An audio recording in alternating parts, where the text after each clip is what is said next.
सभी बच्चों को नमो नमः। आज हम कक्षा 10वीं के 10वीं संस्कृत के नवदश पाठ गुरु दक्षिणा को पढ़ेंगे। गुरु दक्षिणा यानी गुरु की दक्षिणा। गुरु दक्षिणा अयम शब्द प्राचीन भारतीय अध्ययन अध्यापन परंपरायाः पारिभाषिक शब्द न तो पारौसाहित्यिक परक शब्द।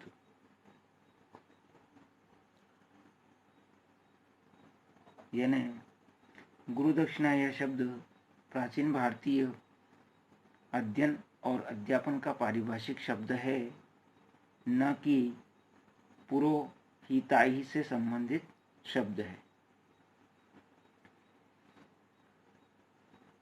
विद्या समाप्ते अनंतरम शिष्याः गुरुवे गुरुदक्षिणां समर्पयति स्म। यानी जो है विद्या समाप्ति के बाद शिष्य गुरु को गुरुदक्षिणा देते थे। गुरुदक्षिणा समर्प्य एव शिष्य प्राप्त विद्यया सार्थक्यम अनुभवति स्म। गुरु दक्षिणा देकर ही शिष्य प्राप्त की हुई विद्या की सार्थकता का अनुभव जो है करते थे। गुरु दक्षिणेयम विद्यायाः पूर्णतां द्योतयति इति।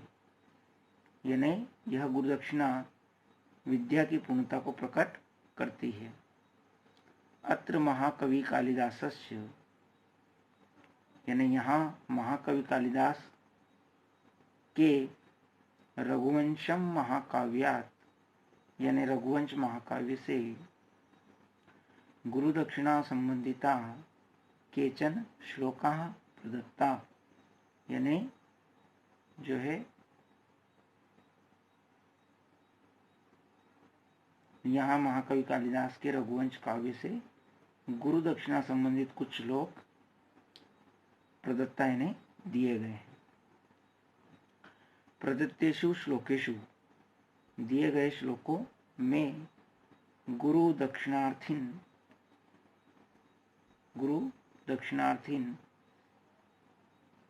यानी गुरु दक्षिणा के इच्छुक कोत्सस्य तथा दातु महाराज रघो उदात्त भावस्य निरूपणम विद्यते। यानी दक्षिणा के इच्छुक कोत्स और देने वाले महाराज रघु की उदात्त भावना का निरूपण है। याचक कोत्स आवश्यकतायाः अधिकम एकम अपि पणम स्वीकर्तुं सिद्ध नास्ति। यानी याचक कोत्स की आवश्यकता से अधिक एक भी पैसा लेने को तैयार नहीं है। परम दाता परंतु देने वाला रघु जो दाता है, यत धनम कुबेरात प्राप्तम तत्सर्वमपि दातुम उत्सुकम। परंतु जो है देने वाला रघु जो धन कुबेर से प्राप्त हुआ है उस सबको देना चाहता है।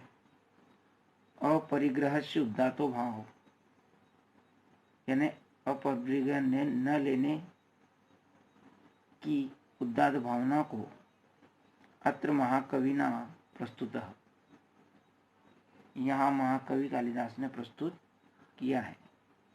तस्य सौंदर्यम पाठ्यस्मिन् प्रस्तुतम।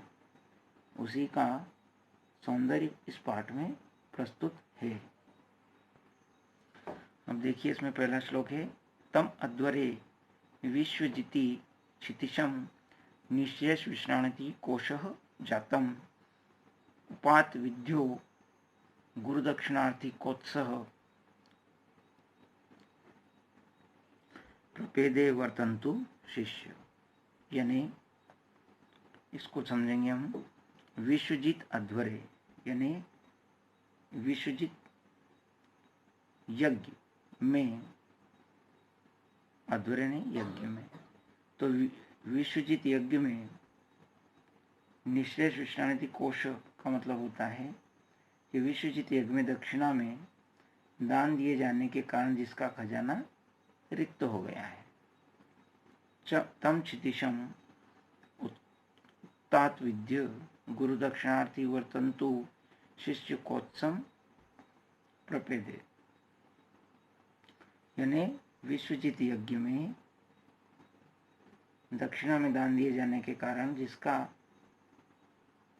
खजाना रिक्त हो गया है, ऐसे रघु के पास विद्या पढ़कर गुरु दक्षिणा के लिए जो है वर्तंतु के शिष्य कोत्स आते हैं।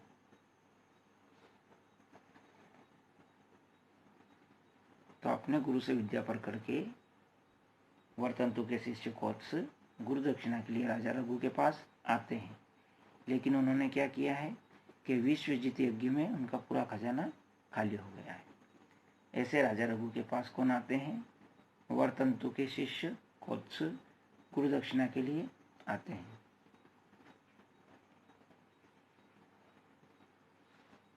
अगला देखेंगे, उसके बाद क्या होता है। स मृणम्ये वित्त हिरण्यम त्वं तपात्रे निधाय अर्ध्यम अनर्घशीलः श्रुत प्रकाशम यशसा प्रकाशः प्रत्युज्य गाम अतिथिम आतिथेय। यानी फिर क्या होता है कि अनर्घशील का मतलब होता है निश्चल व्यवहार वाला। तो निश्चल व्यवहार वाला यशस्वी और अतिथि सेवक रघु स्वर्ण पात्रों के स्थान पर जो है मृणम में मिट्टी के पात्र में अर्घ्य लेकर के पूजा के लिए जल, जिसे हम अर्घ्य कहते हैं, लेकर के रखकर वेदाध्ययन से देदीप्यमान अतिथि कोत्स के पास आता है। यानी निश्चल व्यवहार वाला जो रघु है वह अतिथि सेवी सोने के स्थान पर मिट्टी के पात्र में अर्घ्य लाता है और कोत्स के पास आता है। अब आगे देखिए, तवाहर्त नाभिगमेन तृप्तम मनो नियोग क्रियोत्सुकम में अप आज्ञेयः शासितुरात्मना वा प्राप्तोसि संभाव्यतुम वनान माम। जो है अर्घ्य लेकर के आता है रघु और वह कहता है अहर्त तव अधिगमनेन मे मनः न तृप्तम। तो वो कहता है कि पूजा के योग्य आपके आगमन मात्र से मेरा मन संतुष्ट नहीं हुआ है, यानी केवल तुम्हारे आने से मेरा मन संतुष्ट नहीं हुआ है। किंतु दान की क्रिया से उत्सुक मुझ रघु को, दान की क्रिया से उत्सुक मुझ जो है रघु को गुरु की आज्ञा से स्वेच्छा से कृतार्थ करने के लिए आप वन से आए हैं। यानी राजा सत्कार करते हुए कहता है राजा रघु कि जो है केवल तुम्हारे आगमन मात्र से मेरा मन तृप्त नहीं हुआ है और मैं जो दान की क्रिया में उत्सुक मुझ रघु को जो है आप गुरु की आज्ञा से अपनी स्वेच्छा से धन्य करने के लिए आप जो है वन से आए हैं। इसके बाद देखिए अगला है, तो राजा इस प्रकार से कहता है कि जो है आपके केवल आगमन मात्र से मैं संतुष्ट नहीं हूँ और दान देने का इच्छुक जो मैं है मुझ रघु पर आप जो है गुरु की कृपा से मुझे जो है कृतार्थ करने के लिए आए हो। अगला देखेंगे, इत्यर्ध्यम पात्रम अनुमितम व्ययस्य रघो उदारमपि गाम निशम्य स्वार्थोपतितं प्रति दुर्बलाश स्तमित्यवोच द्र तंतु वर्तंतु शिष्य। यानी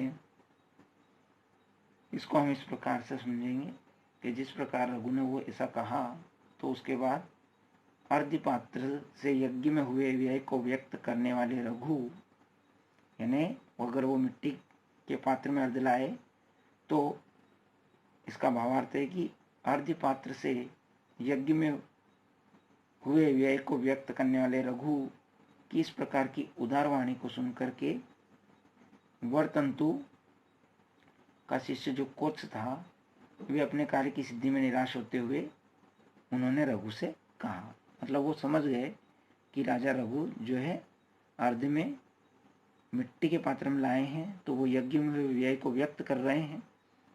और व्यक्त करने का मतलब ये है कि खजाना खाली हो गया है, इस तरह से वो बिना बोले समझा रहे हैं। इस प्रकार जब अपने कार्य की सिद्धि में वह निराश हो गया कोत्स, तो उसने रघु को कहा, क्या कहा? समाप्त विद्येन मया महर्षि विज्ञान पितो उद गुरु दक्षिणाए स में चिरायस्य खलितो प्रचाराः ताः भक्तिम अवगुण्य पुरस्तात्। यानी कहने का मतलब ये है, इसके अन्वय को हम देखेंगे कि समाप्त विद्येन मया महर्षि गुरु दक्षिणाए विज्ञापिता। तो वो कहता है कि समस्त विद्याओं को पढ़ने के बाद मैंने वरतंतु से गुरु दक्षिणा यानी गुरु दक्षिणा के लिए प्रार्थना की थी, और उन्होंने चिरा यानी लंबे समय तक या बहुत दिनों तक नियम पूर्वक जो है की गई सेवा को ही श्रेष्ठ गुरु दक्षिणा उन्होंने माना था।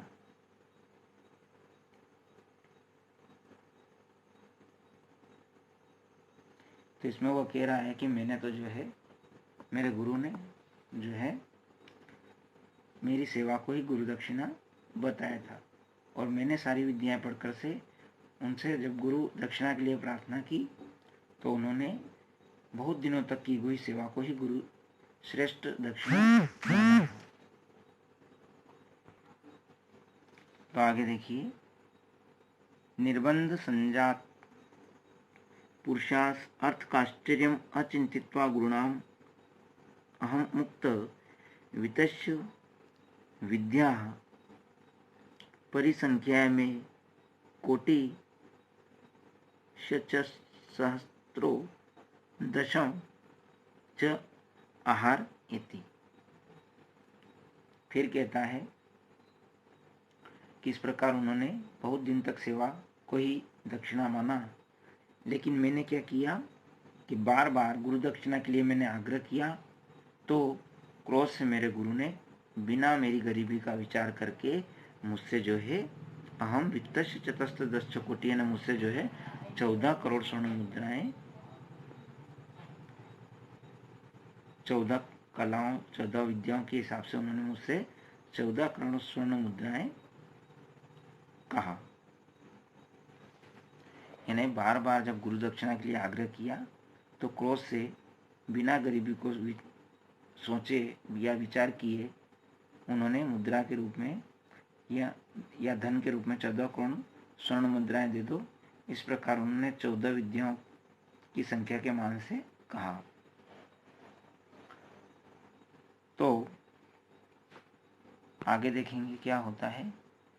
जब बार बार निवेदन करने पर उसके गुरु ने कहा, तो गुरुअर्थम श्रुत पार दृष्ट्वा रघो सकाशान वाप्त कामम गतो वदानंतरम में मां भत परिवादना अवतारा। इसके अर्थ को हम यहाँ अन्वय से और शब्दांत के द्वारा समझ सकते हैं अच्छे से। उसके बाद क्या होता है कि जब उसके गुरु ने उसको क्रोध से कह दिया कि 14 विद्याओं के हिसाब से 14 करोड़ स्वर्ण जो है मुद्राएं दे दो, तो शास्त्रों में पारंगत गुरु के लिए गुरु दक्षिणा याचक रघु के पास से मनोरथ पूर्ण न होने पर अधिक दान देने वाले दूसरे दानी राजा के पास गए। इस तरह का यह मेरा निंदा का नया अवतार न होए। तो इस श्लोक में जो है रघु के पास अपनी इच्छा पूर्ण न होने पर कोत्स के अन्य किसी के पास जाने की बात कहने का वर्णन किया गया है। यानी यदि मेरी इच्छा जो है रघु के पास से पूर्ण नहीं होती है तो किसी अन्य राजा के पास जो है, अन्य दूसरे जाने के पास वो गए तो इस तरह यह मेरा निंदा का नया अवतार न हुए, ऐसा वह सोच रहा है। फिर अगला देखेंगे, तथेति तस्या वितथम प्रतितः प्रत्यग्रहित संगर अग्रजन्मा गामांतसारम रघुवक्षम निष्कृष्ट अर्थम चकमे कुबेरा। अब जो है अग्रजन्मा यानी ब्राह्मण होता है, सबसे पहले उत्पत्ति ब्राह्मणों की हुई है। तो कहता है ब्राह्मण कोत्स ने प्रसन्न होते हुए उस रघु की सत्य प्रतिज्ञा को स्वीकार किया और रघु ने भी पृथ्वी को कैसी जाना, अंत सारा मैंने सारहीन जाना, जिसका धन कर रूप में ले लिया है ऐसा उसको जाना, समझकर कुबेर से धन लेने की इच्छा राजा रघु ने की। क्योंकि जब ब्राह्मण कोत्स आए तो उन्होंने प्रसन्न होते हुए सत्य प्रतिज्ञा को स्वीकार किया, तो पृथ्वी को सारहीन जान करके कुबेर से धन लेने की इच्छा किसने की, राजा रघु ने। तो अगले श्लोक में क्या होता है, तम भूपति भासु रेहम राशिम लब्धम कुबेरा भी यास्य मानात दिदेश कोत्साय समस्तमेव पादम सुमेरोरिव वज्र भिन्नम। अब इसमें क्या बताया गया है, इन शब्दों को आप ध्यान से पढ़ें। तो इसमें बताया गया है कि रघु ने युद्ध के लिए चढ़ाई किए जाने वाले कुबेर से, युद्ध के लिए चढ़ाई किए जाने वाले कुबेर से प्राप्त वज्र से काटकर गिराए हुए सुमेरु पर्वत के कई टुकड़े के समान जो चमकती हुई स्वर्ण राशि थी वह सारी कोत्स को जो है दे दी। इस तरह से रघु ने जब युद्ध के लिए चढ़ाई की उसने, तो कुबेर से जो धन के देवता हैं वज्र से काटकर गिराए हुए सुमेरु के टुकड़े के समान है ना, मतलब बहुत ज्यादा सोना। तो सुमेरु के टुकड़े पर समान चमकती हुई जो स्वर्ण राशि थी, यानी जितना भी सोना प्राप्त किया कुबेर से वो सारा जो है उन्होंने कोत्स को वो सारा दे दिया। अब देखिए अगला श्लोक है,